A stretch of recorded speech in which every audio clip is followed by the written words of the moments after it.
Come along to a quiet winter crossroads, where one missed ride, one moving lantern, and the faint sound of bells begin to change the night. Alder was the sort of postmaster people noticed only after he had already passed through, leaving a closed gate, a delivered parcel, and the faint sound of bells fading down the road.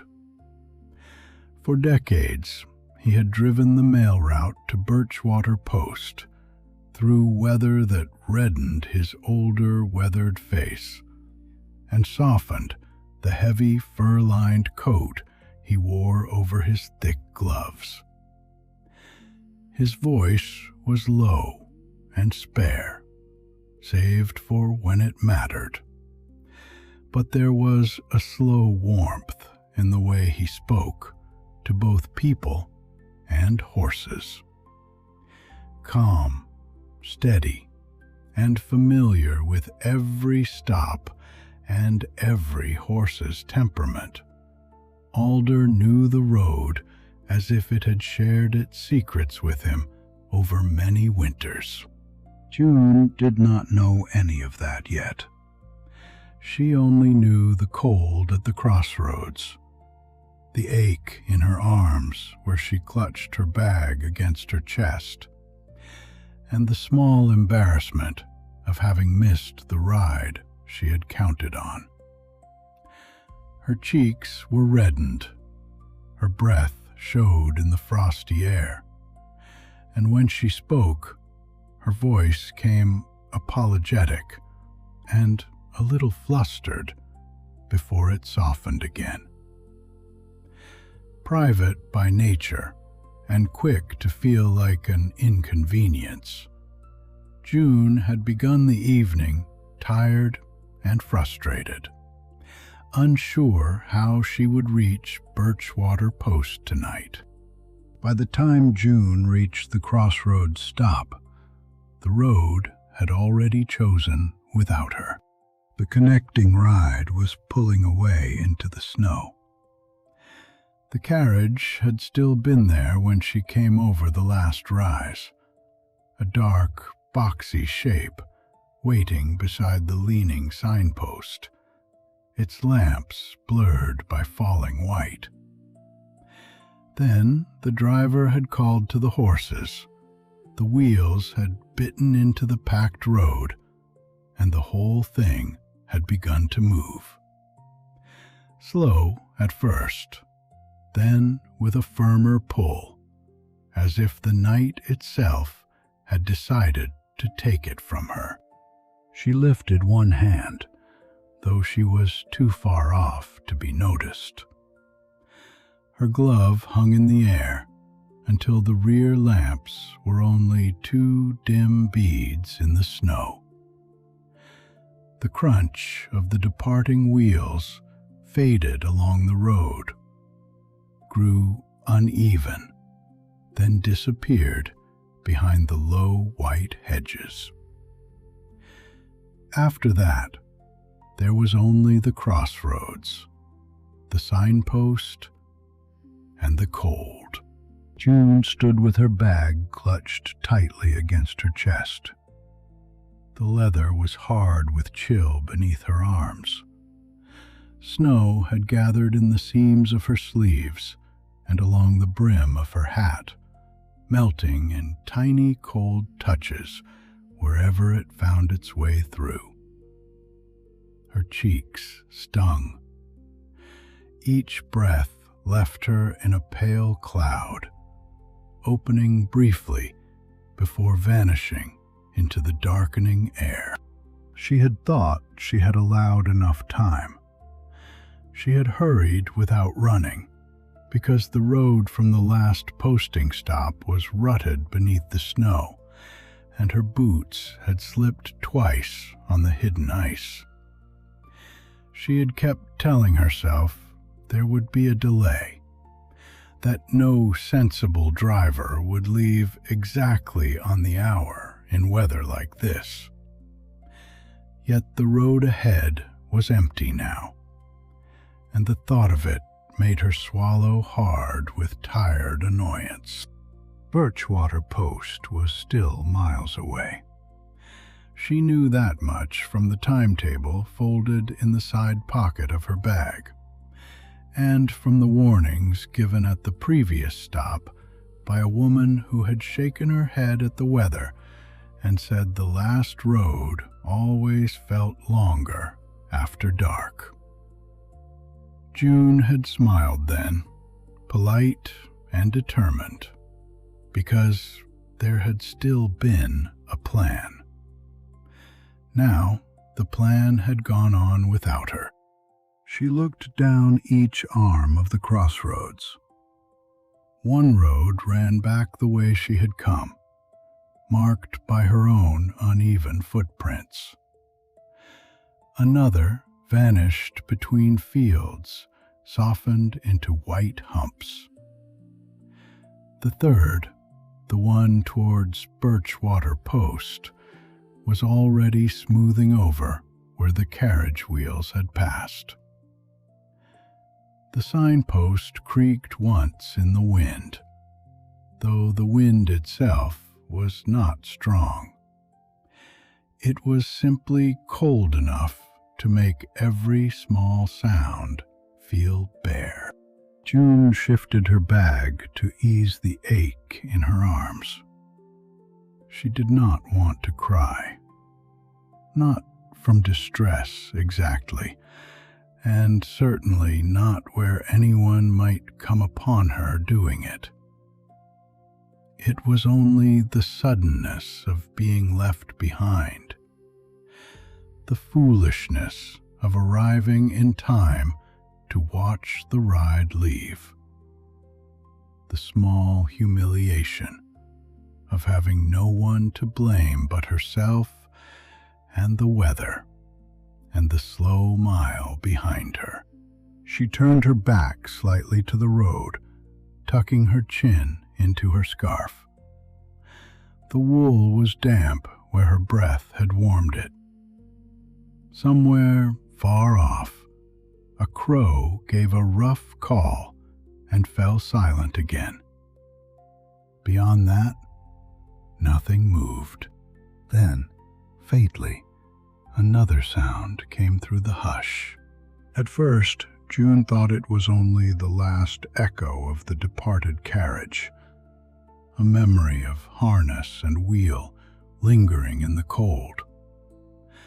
But the sound came again, softer and nearer. A small, bright jingle, then another, regular as breathing. She lifted her head. Down the road from the fields, where the snow had dimmed the line between earth and sky, a lantern was moving. It swung gently from the side of a sleigh, throwing warm light across the falling snow. The shape of the horses came first as shadows, then as broad shoulders and bowed heads, their breath rising in pale bursts. The sleigh followed with an easy, practiced glide, not hurried and not slow, its runners whispering where the road had been pressed firm.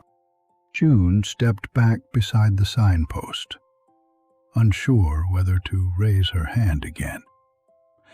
The bells continued their soft measure.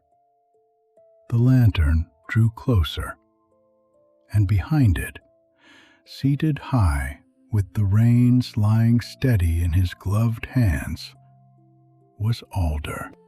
Alder brought the horses down to a walk before he reached the stop, as though the crossroads itself was an old acquaintance to be approached with care.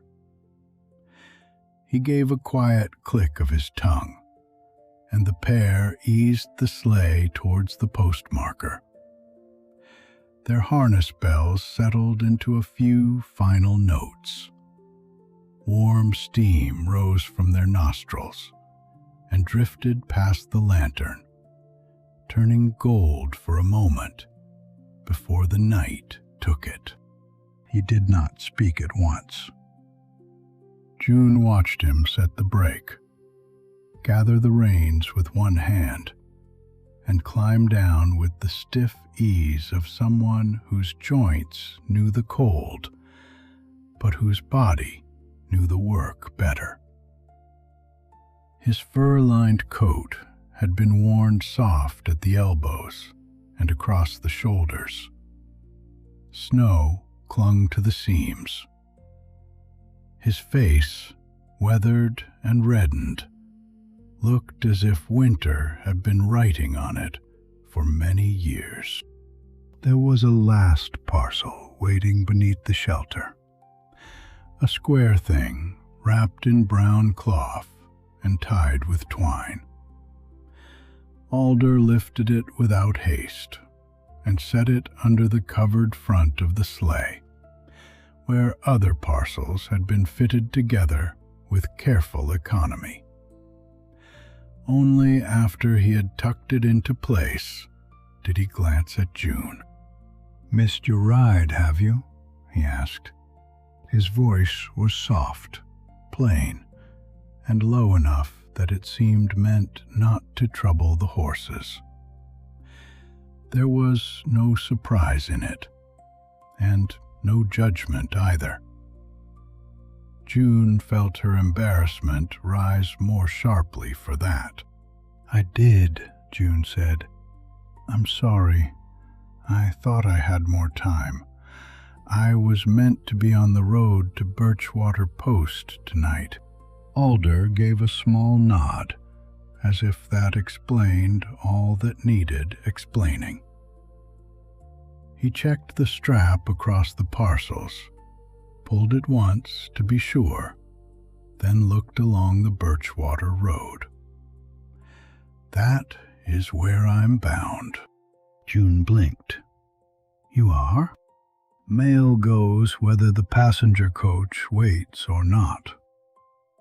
He said it without complaint, almost kindly, and brushed snow from the edge of the seat. "There's room beside me, or under the back furs, if you'd rather be out of the wind." June looked at the sleigh. It was not grand, but it was well kept, with its runners polished bright along the lower curve, and its sideboards rubbed smooth by use. The horses stood patiently, one shifting a hind hoof and settling again, when Alder murmured, "Easy, Rowan." The other horse flicked an ear towards him. He noticed that too. "You as well, Bracken." The names, spoken with such mild certainty, made the whole arrangement feel less like an emergency and more like a route that had opened because it had always been there. Still, June hesitated. She disliked needing help from a stranger. She disliked the awkwardness of climbing into someone else's evening because she had misjudged her own. "I wouldn't want to put you out," June said, though the cold had found its way through her boots and was beginning to numb her toes. Alder turned the same unhurried look on her that he had given the parcels and the road. "You won't. Birchwater Post is on my way because it's the way." That was all. No urging, no cheerful insistence, no attempt to make light of the situation. Just the fact of the road and the offer of a place on it. June let out a breath she had not realized she was holding. "Thank you," June said. "If you're certain." "Certain enough." Alder held out a gloved hand to steady her as she climbed up. The step was higher than June expected. Her skirt caught briefly against the edge, and she gave an embarrassed little sound. But Alder did not comment. He simply kept his hand firm until she was seated. The sleigh smelled faintly of horse, leather, cold wood, and the clean, dry scent of wool kept close against winter. Alder reached behind the seat and drew out a heavy fur blanket. Its outer side was rough with weather, but the woolen lining brushed thick and warm over June's gloves when he laid it across her knees. He tucked one edge down beside her legs, then the other, not fussing over her and not asking whether she needed it. He did it as if warmth was simply part of the fare. "There," he said. "Cold bites hardest when a body's been standing." June drew the blanket closer. Beneath it, her knees began to ache as feeling returned. "I really am grateful." Alder climbed back to his place and took up the reins. "Best be grateful once we're there," he said, with the faintest warmth at the edge of his voice. "Road first." He looked over the horses, not merely at them, but through all the small signs June would never have noticed. The angle of Rowan's head, the set of Bracken's shoulders, the slack and readiness in the harness. The leather creaked softly as he gathered the reins. The sleigh shifted beneath them with a low wooden groan. "All right then," Alder murmured, as much to the horses as to June. He clicked his tongue gently. Rowan and Bracken leaned into their harnesses with a slow, sure pull. For a moment, nothing seemed to happen except the tightening of straps and the deepening of the horse's breath. Then the runners loosened from the packed snow with a quiet creak, and the sleigh began to move. June felt the change first in her body. The stillness of waiting, of being left at the crossroads, slipped backwards. The sleigh glided forward, gathering itself into the road. Snow hissed beneath the runners in a soft, steady line. The harness bells took up their rhythm again, not loud, not merry in any showy way, but clear enough to mark each stride through the dark. The crossroads passed behind them. June looked back once and saw the signpost recede, its arms pale under their caps of snow.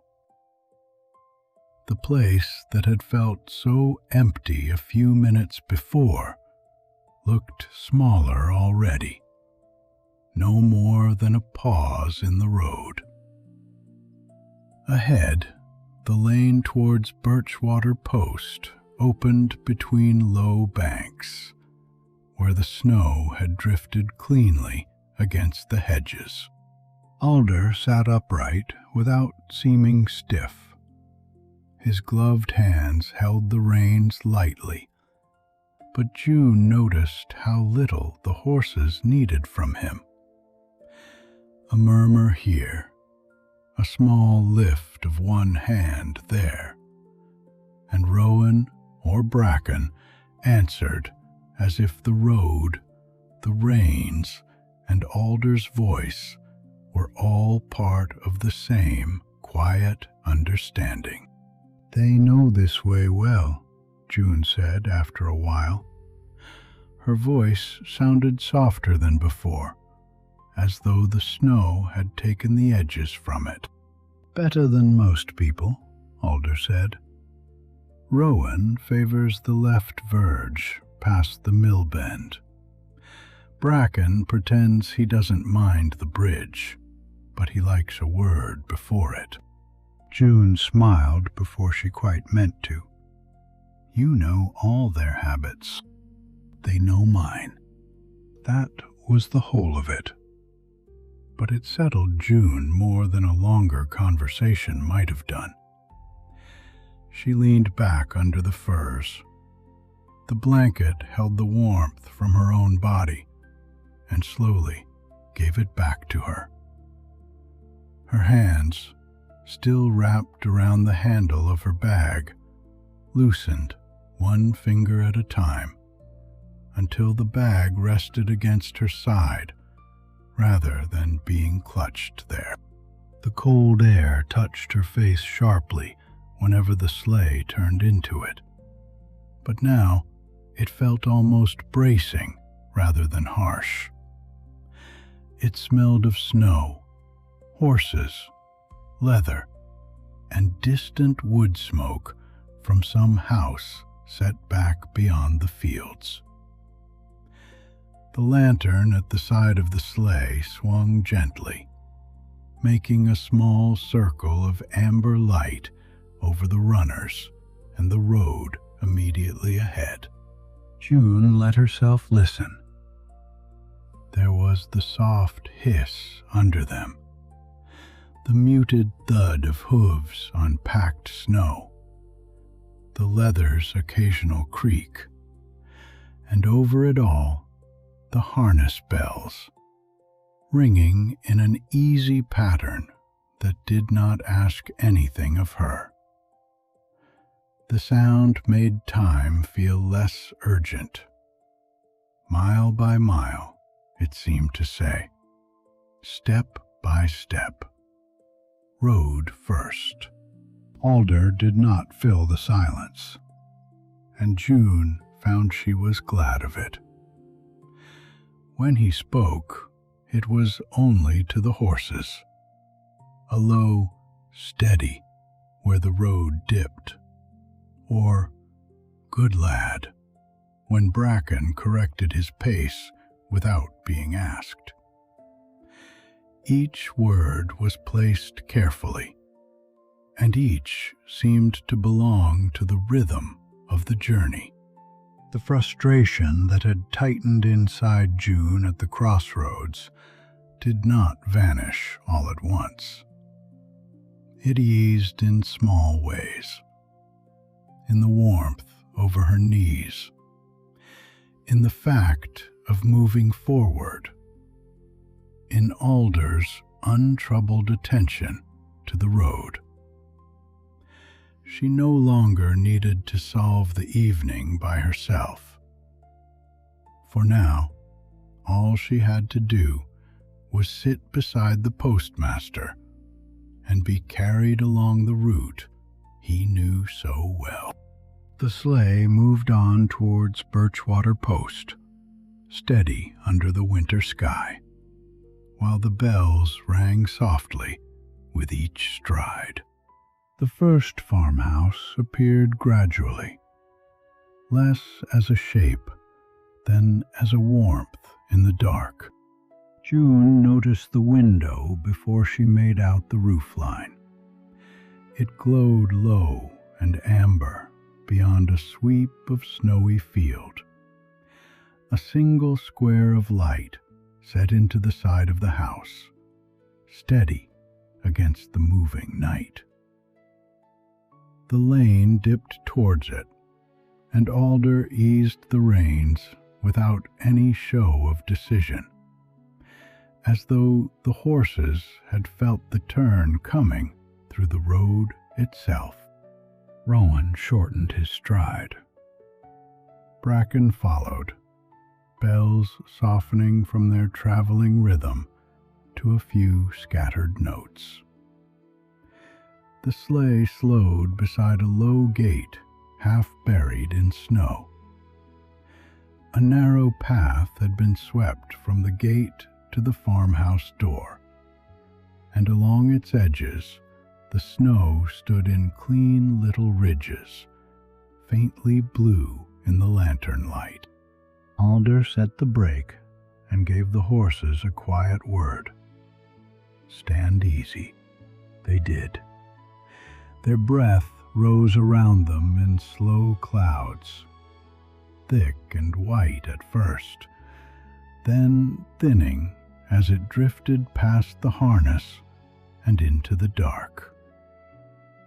One hoof lifted and stamped gently, pressing a deeper mark into the snow. The sound was small, but in the stillness it seemed to belong exactly where it fell. Alder climbed down with a parcel tucked beneath one arm. June stayed seated beneath the firs, watching him cross the cleared path. His boots made a dry, packed crunch, and his coat moved heavily around him. He did not hurry, yet nothing in his manner suggested delay. This was simply the next thing to be done. Before Alder reached the door, it opened. Warm light spilled out over the step, catching the falling snow and turning it briefly golden. June could not see much of the person inside, only the outline of a shoulder, the pale oval of a face, and a hand drawn close against the cold. Voices passed between doorway and path in low tones. "Evening," Alder said. The answer was too quiet for June to catch in full, but she heard the shape of it, a familiar greeting, a question, perhaps, about the road. Alder replied with a few plain words. Holding firm enough, drifts past the lower hedge. The parcel changed hands. There was a murmur of thanks, another low exchange. Then the door remained open a moment longer than needed, letting warmth breathe out into the snow. It did not reach June in any real way, but the sight of it comforted her. The farmhouse window, the cleared path, the voice at the door, Alder's quiet reply. All of it belonged to a pattern well worn and kindly kept. June found herself imagining how often the same exchange had happened. Snow or rain, early dusk or pale morning. Alder must have stopped there with letters, parcels, small bits of news folded into envelopes and tied with string. The thought did not feel busy or intrusive. It felt simple, like the sound of a kettle settling on a range somewhere beyond the bright doorway. The door closed at last, gently against the cold. The window kept glowing. Alder turned back down the path, his empty hand brushing once along the gatepost as he passed it. Rowan shifted again, and Bracken blew a soft, damp breath that curled over the sleigh rail. June realized she was no longer holding herself quite so tightly. The stop had lasted only a minute or two, yet it had loosened something in the evening. The road was not merely a stretch of darkness between where she had been and where she needed to go. It had houses along it, windows lit from within, people waiting for familiar footsteps on the path. Alder climbed back aboard and settled into his place with a quiet creak of leather and wood. He took up the reins, glanced once at the farmhouse door, and clicked his tongue. Rowan and Bracken leaned forward. The sleigh answered smoothly, runners slipping free of the shallow grooves they had made while waiting. The bells resumed their measured sound, and the warm window slid slowly behind them until it was only a small square in the dark. "You know them well?" June asked after they had gone a little way. Alder gave a soft sound that might almost have been a laugh, though it did not rise far enough to disturb the quiet. Long enough to remember when that window was new. June turned her head to look back again, but the farmhouse had already settled into the snow behind them. That long? Near 30 years for that stop, longer for the track. Alder shifted the reins through his gloved fingers, the leather giving a low creak. There was only a lamp in the passage when I first delivered there. Then they put in the bigger window. Bright thing it was that first winter. You could see it before the bend. His voice moved slowly, not lingering for effect, simply taking the time it needed. June listened to the low rumble of it beneath the bells. It seemed to fit with the sleigh's gentle sway and the soft thud of hooves in the snow. "Do you make the same round every night?" June asked. "Not every night. Often enough." Alder watched the road while he answered. "Weather changes it. Market days change it. Sometimes a parcel waits, sometimes it doesn't. But the farms stay where they are mostly. Folk like their letters brought the same way, if it can be managed." June nodded, though he was not looking at her. "I suppose that matters." "It can." Alder lifted the reins slightly, and Rowan eased away from a rougher patch near the verge before June had even noticed it. Not much in the doing of it. Stop, hand over, take on, keep moving. But if it's done steady, people know where they are. That plain explanation settled into June with unexpected weight. At the crossroads, she had felt the whole evening tilt out of order because one ride had gone without her. Alder spoke as if order could be remade by modest things. A horse guided clear of the verge.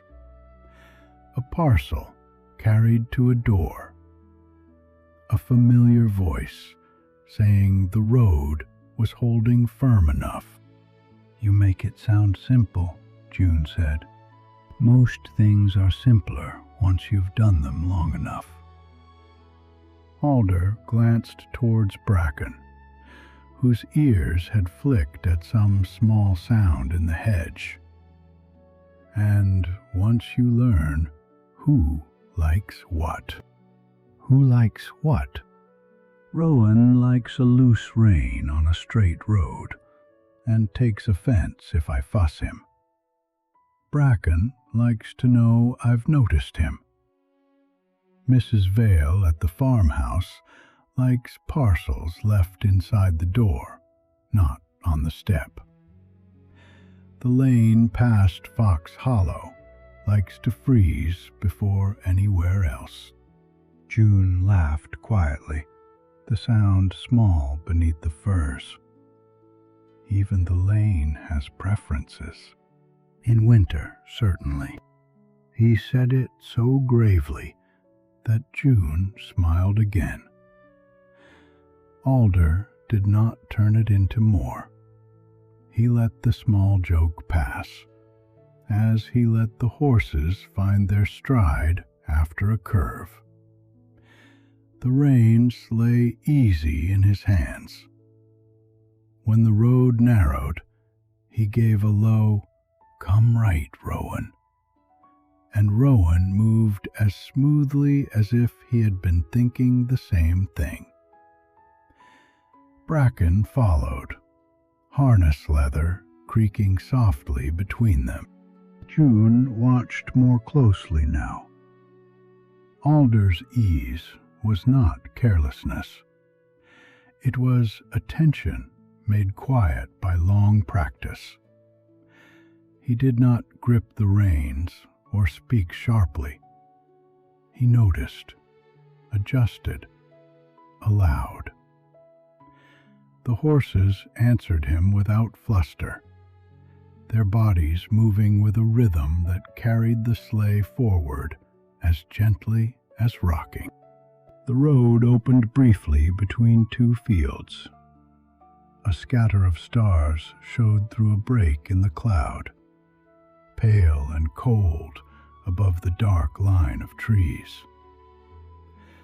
June drew the fur blanket higher over her lap, and no longer did it with urgency. She tucked it because it was pleasant to be tucked, because the weight of it seemed to belong to the ride. After a while, another light appeared ahead, smaller and lower than the farmhouse window. It was set back from the lane, in a cottage that seemed almost folded into the hedge, with a narrow roof bowed beneath snow. Alder slowed before June heard any instruction from him. The horses knew. The bells quieted, the runners whispered to a stop, and the sleigh came to rest beside a little gate. "Small packet here," Alder said, more to himself than to June. He climbed down again, taking a flat parcel from the side of the sleigh. No one opened the door this time. Alder crossed to a sheltered box near the cottage entrance, lifted its lid, and placed the packet inside. He checked that the lid had settled properly, then paused long enough to look over the low roof and the drift gathered near the step. June watched from her warm place in the sleigh. There was no exchange of words here, only the small care of leaving something where it would be found dry. Yet it comforted her in the same way as the farmhouse had. The route was made of these quiet attentions, one after another. Rowan blew out a long breath. Bracken's ears flicked towards the cottage, then back towards Alder's footsteps. Their coats looked dark and solid in the lantern light, shoulders rising and falling with the rhythm of waiting. The cold no longer pressed at June as it had earlier. It moved around her face and over the edge of the sleigh, but beneath the furs she was warm through. Alder returned, settled himself, and for a little while after they set off, he said nothing at all. Instead, he hummed under his breath, so softly June might have mistaken it for the vibration of the runners if she had not seen the slight movement beneath his scarf. It was not a tune she knew. It rose and fell by only a few notes, content to keep company with the bells. June leaned back and let the sleigh's gentle sway take the last stiffness from her shoulders.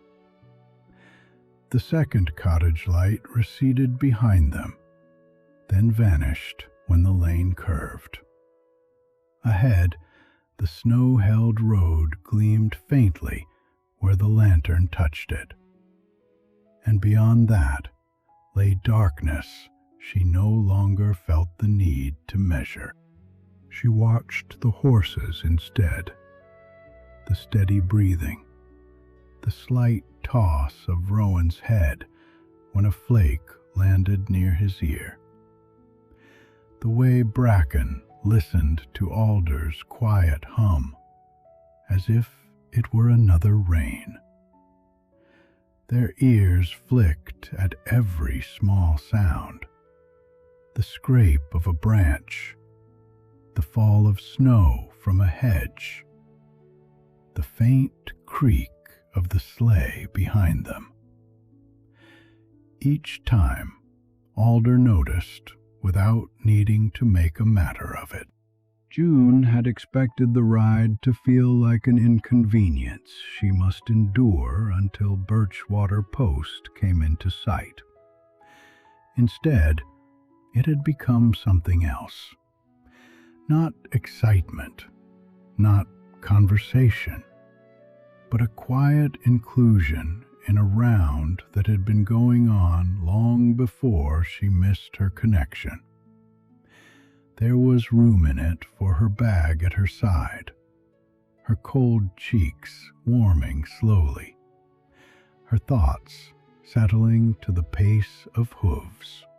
Alder's humming continued for another few breaths, then faded naturally. The bells carried on. The sleigh moved with the calm assurance of a thing doing what it was made to do, traveling from light to light through the winter fields. June settled deeper beneath the firs, no longer counting the miles ahead, and let the first farmhouses fall gently behind them. Beyond the last farmhouse, the road changed again, as if it had been waiting until June was quiet enough to notice. The windows fell away behind them, and the fields opened out on either side of the sleigh, wide and unbroken, except for the dark seams of hedges and the occasional leaning fence post. Snow held a faint glow under the starlight, not bright enough to dazzle, only enough to soften the edges of the world.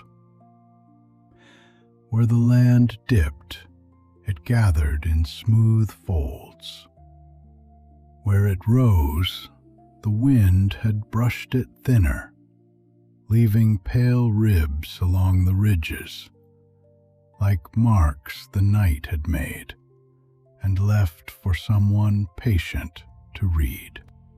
June sat quietly beneath the firs and watched the landscape slide by, feeling that the route was no longer simply carrying her onwards, but drawing her deeper into itself. Nothing hurried past. The lane seemed to float beneath them, appearing from the dark just before the lantern touched it, then slipping away behind. The sleigh moved with a low, steady creak, wood and leather answering each gentle shift in the road. The sound was so even that after a time June felt it more than heard it. The cold air was cleaner here, away from the farm chimneys and the sheltered yards. It met June's face sharply, but without the bite it had carried at the crossroads. She breathed it in and caught the scent of snow, harness leather, and the warm animal breath rising from Rowan and Bracken ahead of her. It was strange how far away the earlier frustration felt now, as if it had belonged to another evening entirely. The road narrowed after a long, shallow bend. Trees gathered close on either side, their branches heavy with snow and casting soft shadows where the starlight reached through. The horses passed between them without faltering. Rowan's ears tipped forward, then relaxed. Bracken lowered his head a fraction, settling into the pull. Alder barely seemed to direct them. His hands rested easy on the reins, and now and then one gloved finger shifted, or his wrist turned by the smallest degree. It was enough. The horses kept their pace as naturally as water finding the shallowest course, and the sleigh followed in their wake, rocking softly over the packed snow.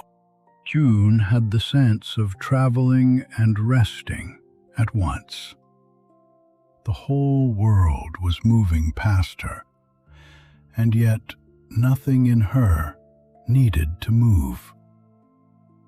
The night opened wide beyond the trees, then narrowed again, then widened into fields where the stars seemed scattered over the snow as well as the sky. She let her gaze drift from one pale shape to another, without trying to name them. For a while, neither Alder nor June spoke. The bells did the speaking for them, and the runners, and the patient thud of hooves.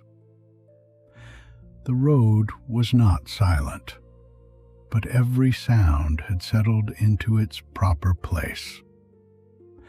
June thought that if she closed her eyes, she would still know where she was by the rhythm alone. The slight lift at a rise, the hush on a smoother patch, the soft drag when the runners crossed loose snow at the edge of the track.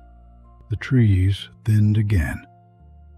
The sky above them was clear now, deeper than it had been earlier, with stars showing in small, sharp points between high traces of cloud. June looked up until the motion of the sleigh made the stars seem to move too, gliding above the black lace of branches. She smiled to herself, not from amusement exactly, but from the quiet oddness of being here at all, and no longer wishing herself anywhere else. Alder seemed to notice the change without looking directly at her, as if the road had told him before June had. "Best stretch of the back road, this," he said after a time. June turned her head towards him. "Because it's quiet?" "Partly." Alder's voice had its usual low warmth, roughened a little by cold and use. and because Rowan stops pretending he's in charge once we're past the cottages. At the sound of his name, Rowan flicked one ear back and then forward again, as if he had heard the accusation and decided not to answer it. June smiled. Does Rowan pretend that often? Most days. Alder let the reins run a little looser along Rowan's back. He came to me broad in the chest and sharp in the opinion. First winter, he thought every turning ought to be taken at his choosing. Didn't matter whether there was a drift across it or a gate closed at the end. If Rowan had looked left, left was the road. June laughed softly. It felt natural now, not something that slipped out before she could catch it. And Bracken? Bracken watched him do it and learned what not to do. Alder said it with such plain affection that June's smile lingered. Ahead, Bracken's ears gave the smallest twitch, and Alder added, "He's the sensible one, if he's been told so recently." "How long have they worked with you?" June asked. Bracken, 8 years. Rowan, near 10. Alder looked over the pair with the same quiet attention June had come to recognize. Long enough to know when I mean hurry and when I only mean keep on. Long enough that I can feel a sore mood through the reins before I see it in the stride. June listened less to the facts than to the shape of Alder's voice around them. There was no boasting in it, no effort to make the years sound impressive. He spoke of the horses as he had spoken of the road and the farmhouses, as things and beings known over time, each with their own habits, each deserving the care of being understood. "I think I'd know very little through reins," June said. "At first, so did I." Alder's mouth moved beneath his scarf in what might have been a smile. I pulled too much, talked too much, thought quiet horses wanted quiet because they were dull. They were only waiting for me to stop making noise. The admission was so simple that it drew another warm look from June. She could picture a younger Alder, perhaps not so weathered, learning the same road with colder hands and less patience, while a horse like Rowan decided whether he was worth listening to. The image pleased her, but she did not say so. It was enough to sit with it while the sleigh carried them on. "Do you never tire of the round?" June asked after a little silence. Alder considered this without haste. The sleigh passed a gap in the hedge, where the field beyond lay wide and pale, its surface unmarked beneath the stars. "Tired of the wet sometimes," he said. "Tired of broken straps and wheels before we had runners good enough for snow, and folk who think a postmaster can hold back weather if asked sternly." June smiled at that. "But nights like this," Alder went on, with no special weight to the words, "I like well enough. Road clear enough to trust. horses settled, windows lit where they ought to be, and all the fields keeping quiet. He did not add anything more, and June was glad. The answer had been complete in its plainness. She could hear what he meant, or enough of it, in the way the hoofbeats kept their steady rhythm, and the harness bells chimed softly without hurry. A quiet night was not empty to Alder. It was full of the right things happening in the right order. They traveled for several minutes without speaking. The silence had become companionable now. June did not feel the need to fill it, and Alder seemed never to have needed to. The horse's breath rose and fell ahead of them. The bells marked each stride. The sleigh creaked softly when the road sloped, then settled again on the level.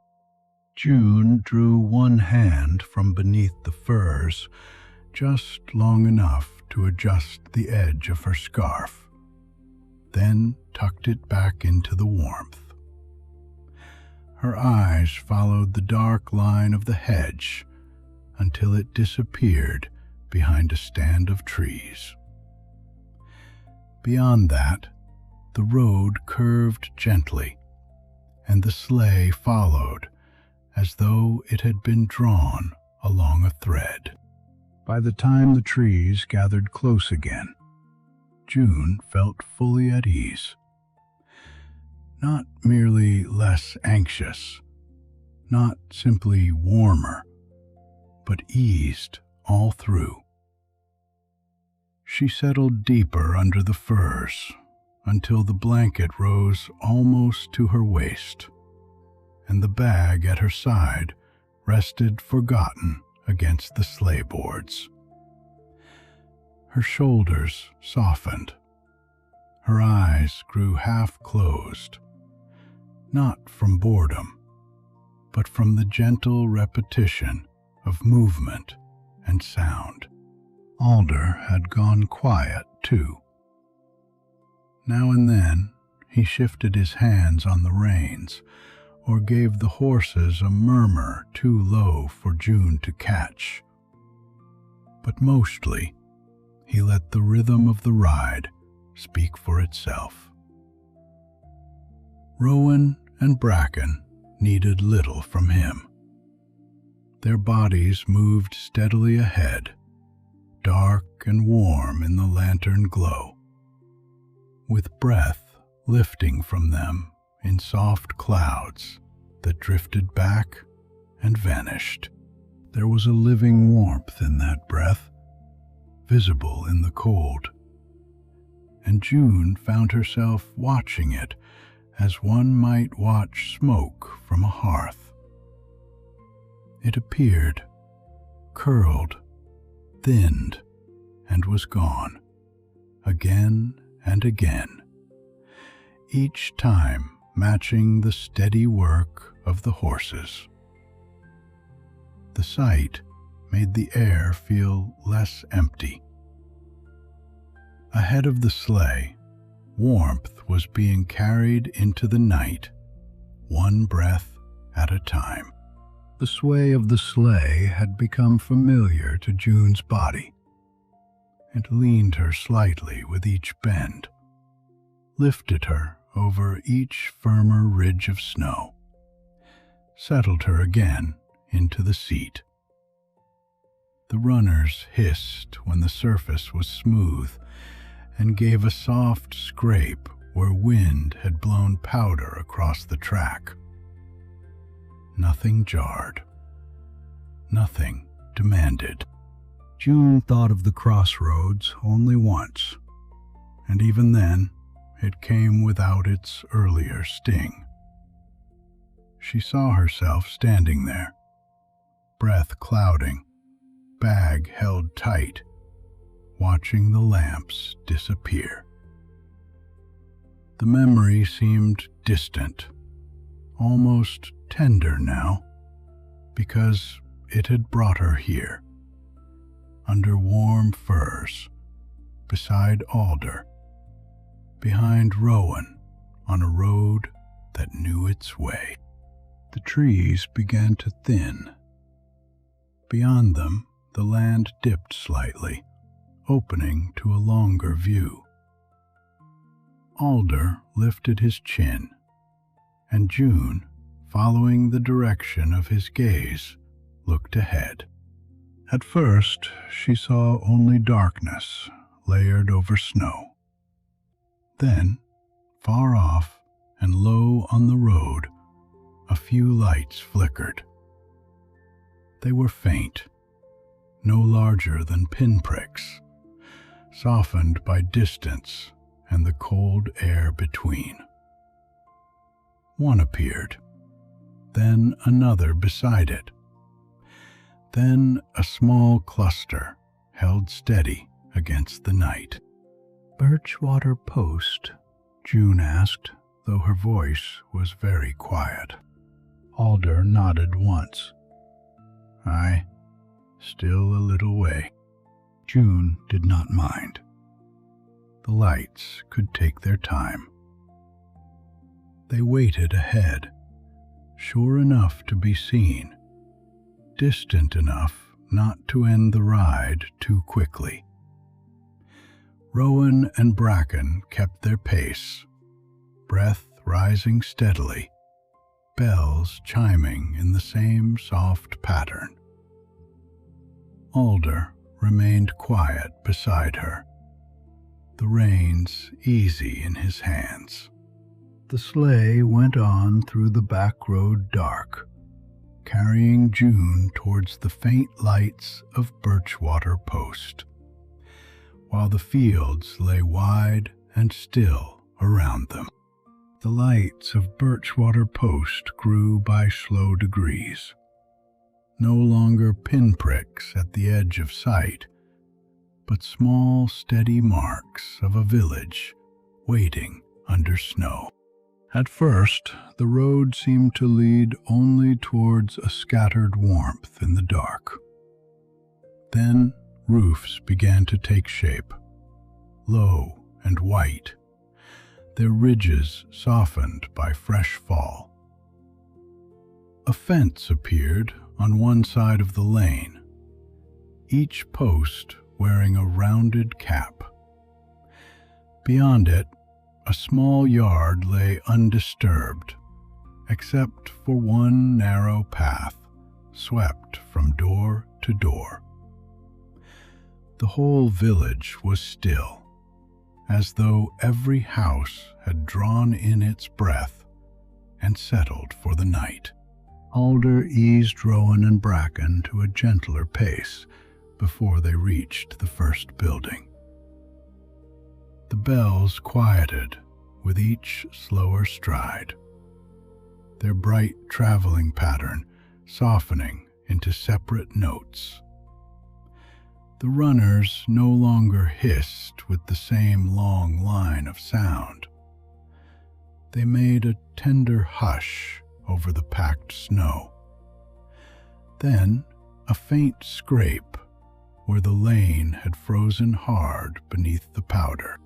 June sat upright a little beneath the firs, not from unease now, but because she wanted to see. Birchwater Post gathered itself around them in pieces, a shuttered shop with a narrow sign sticking slightly, a stone trough half filled with snow, a row of cottages facing the lane with their curtains drawn. No one came out. No dog barked. The snow seemed to muffle even the thought of movement. The journey was drawing to a close.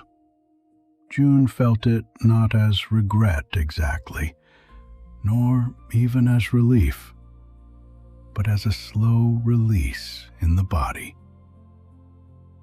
The ride had held her through the dark fields and the narrow lanes, through farm windows and quiet stories, through the steady patience of Rowan and Bracken. Now the village received them without fuss. Ahead, one lantern glowed brighter than the rest. It hung beside a square-fronted building with a covered porch and a post box set into the wall. The glass was warm amber, fogged slightly at the edges, and as the sleigh drew nearer, June saw the words Birchwater Post painted above the door in dark, weathered letters. "There now," Alder said quietly. He did not make the words into an announcement. He spoke them as if to the horses, to June, and to the road all at once. Rowan's ears tipped back. Bracken gave a slow breath that rose pale in front of the lantern glow. The sleigh moved the last stretch at a walk, bells chiming only now and then, each note smaller than the one before. They drew up outside the post office, close enough that the porch roof sheltered one side of the sleigh from the falling snow. Alder set the brake with a careful motion, then held the reins steady until Rowan and Bracken stood square. The final bells settled into silence. For a moment, no one moved. The stillness after the journey had its own sound. The faint creak of cooling leather, the soft shifting of a hoof, June's breath easing into the scarf at her chin. Then Alder gathered the reins and nodded once, satisfied. "Here we are," he said. June looked at the lit door, the snowy porch, the quiet lane beyond. "Thank you, Alder."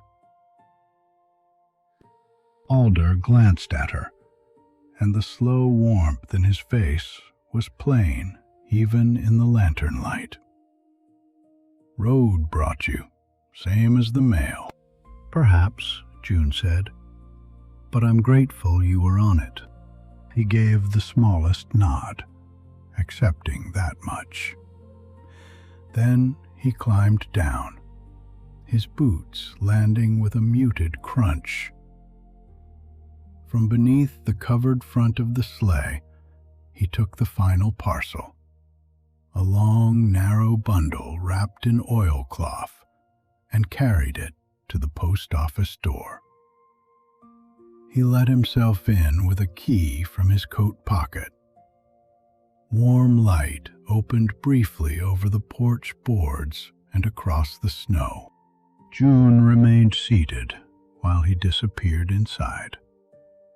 The door did not close fully behind him, and she could hear, faintly, the movement of him within. A latch lifted, something set down, the low thump of a parcel placed where it belonged. Rowan shifted once and gave a soft nicker.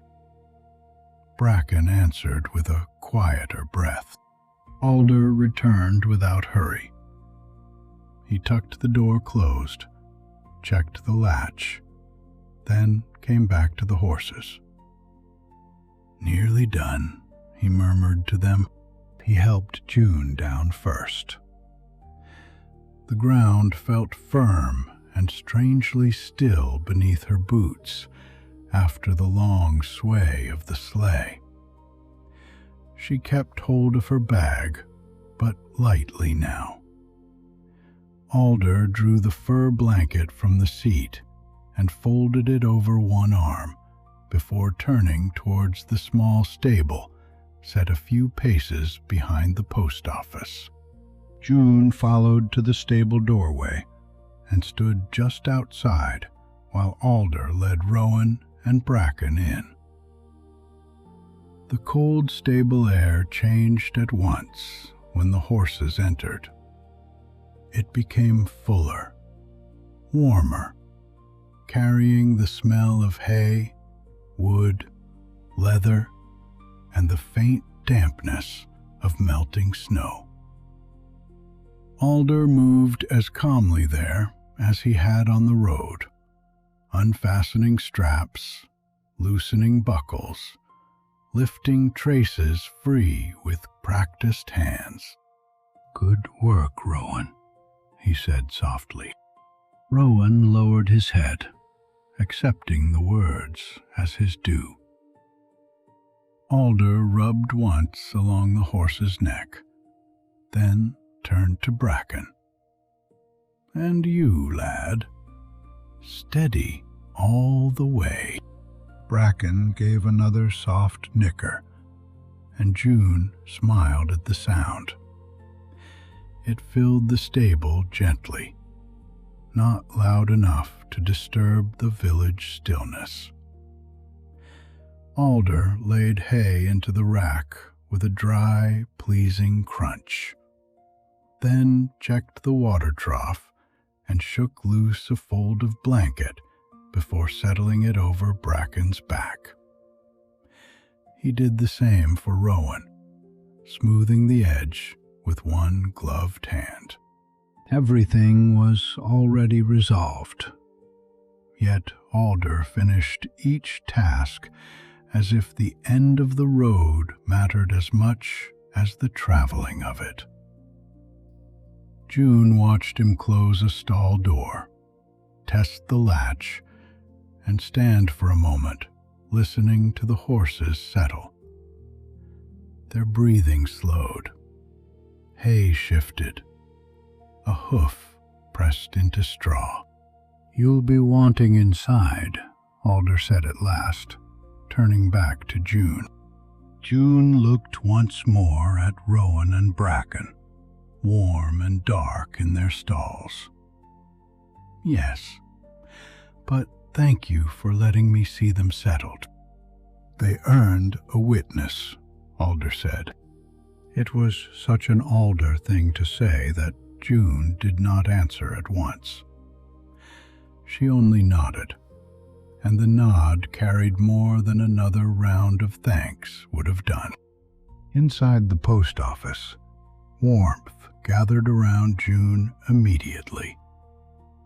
It was a different warmth from the firs, broader and stiller, held in walls and floorboards, and the small iron stove glowing in the corner. The front room smelled faintly of paper, ink, dry wool, and banked coals. Shelves lined one wall, sorted with letters and parcels for the morning. A counter stood polished by years of hands resting there. Alder took June's bag before she could protest, but he did it lightly, as if giving her room to refuse. When she let him, he carried it down a short passage. "Guest room's small," he said. "Warm enough." "Small sounds perfect," June said. The room was tucked at the back of the building, with a narrow bed, a washstand, a chair, and a lamp already lit low on the little table. The quilt had been turned down. The curtains were drawn, though a faint blue edge of snowy night showed around them. It was simple, and it was warm.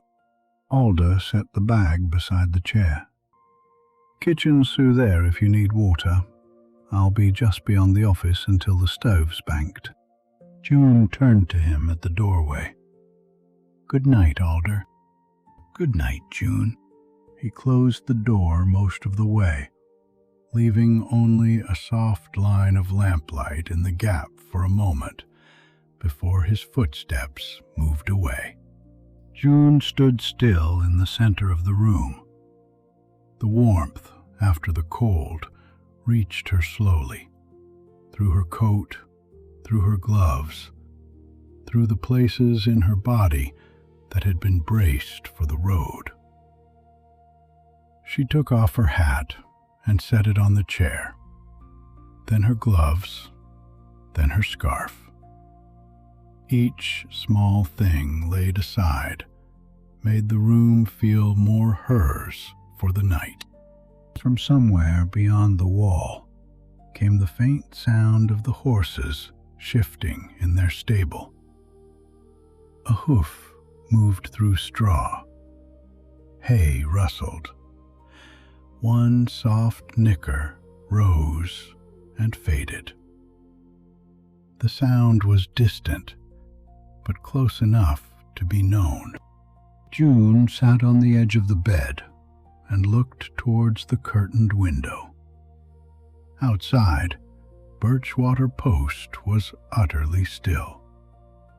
Snow continued to fall, though she could not see it clearly now, only sense the hush of it against roof and road and window ledge. The village had taken the night into itself. She thought of the lantern outside the post office, of the final quieting of bells, of Alder's hands smoothing the stable blankets over Rowan and Bracken. Nothing more was needed from her. There was no missed connection to repair, no road to plan, no embarrassment left to carry. Only the small room, the low lamp, the warmth held close. June drew the quilt over her knees for a moment before lying back. The mattress gave softly beneath her.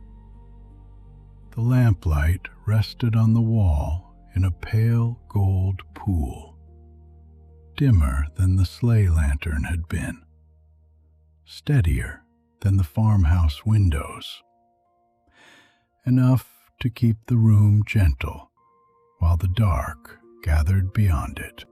The horses shifted once more nearby. Straw whispered. Then quiet returned. June breathed in the warmth of the room. The cold of the crossroads was gone. The road was done.